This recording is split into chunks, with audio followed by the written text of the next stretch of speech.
Heroes Hour. Is it worth a buy? Let's read the words of the developer. A fast turn-based strategy RPG with real-time combat. Develop your cities and armies, level up your heroes to gain new powerful spells and skills, and explore the wonders and dangers of the procedurally generated maps as you aim to conquer your enemies before they do the same to you. Yes guys, this may look like a dog's dinner, but my goodness, it's such a damn fun game this. I've been playing this for the last couple of days, been a shitty week trying to find good games. Played so much shite this week, it's been unreal. But I finally came across this, really enjoyed playing it. It's one of them auto battler things, but you don't actually do anything in the combat, but you prepare the ground for the combat. Basically, you can set up any kind of game you want. You know, your 1v1s, your 2v2s, your 3v3s and all of that. Everybody and everybody. Loads of different maps, loads of different ways you can have it play. You can have AI allies, or you can just have everyone and everybody, or whatever you want. And the way the game works is this. You choose your faction. There's tons of different factions in this game. And I've only played 3 of them so far. So I don't really know a lot about what all the other factions do. But it's all about the way you build your armies, the units that you have. It's all different, and the spells that you have for your hero. The game's about having a hero and having an army with that hero and just kicking ass.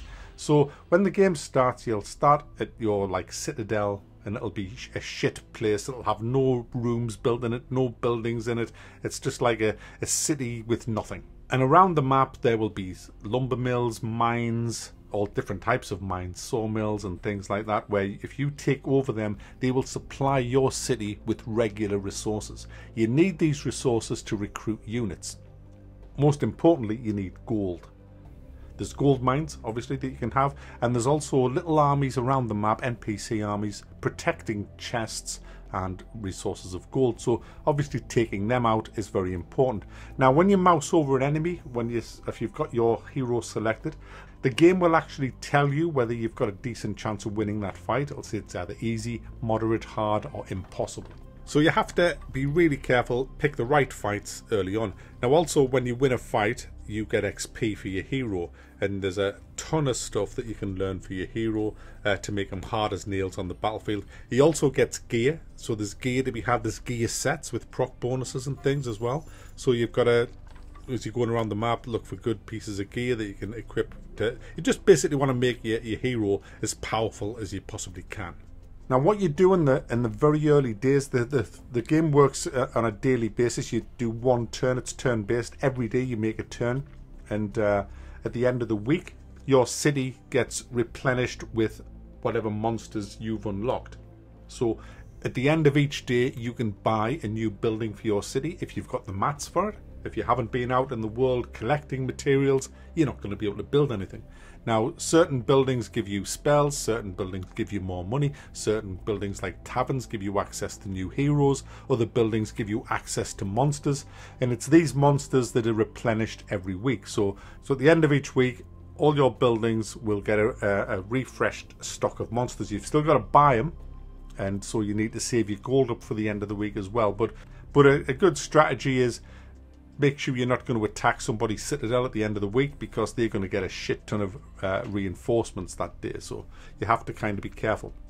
And the game essentially revolves around you with your hero and other heroes that you might have unlocked, going around the map, battling with the NPCs to take control of the buildings, to feed your citadel, your city rather, to build up an army, to equip your main hero, and then send your main hero out into the enemy's lands, the other players' lands, and take away his resources and ultimately defeat his armies and defeat his castles. Now, when you go into combat in this game, it takes you off the procedurally generated map and you go into an arena. Now, if you're fighting on a ship-to-ship battle, you'll get 2 ships. If you're fighting a city, you'll get a wall in the middle where his defenders are on the wall, and you've got to breach that wall before you can get to his main armies. And this is where the strategy of the battle comes in. It is an auto-battler, but you still have a little bit of leeway. I mean, if you've opened a lot of buildings and unlocked them, you will have quite a few spells at your disposal. And I'm f***ing up a lot with the spells, because there's so much to take in. You've got to learn what spells is good against certain types of things.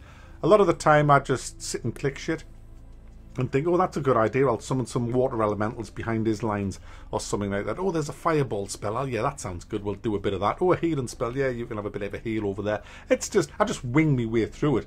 But I have beaten the game on normal difficulty a few times. I'm ready to advance into a more of a challenging role. But you can set out reinforcements, for example. You can put what reinforcements come when.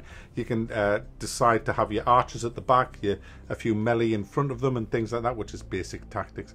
So you have got a little bit of a you can do shit, you can influence the way a battle's going to go, but once you click that start battle, that's it. You're pretty much at the mercy, apart from your spell casting, you're at the mercy of your little gadgets running around. You can tell them to hold back and defend, which is very important.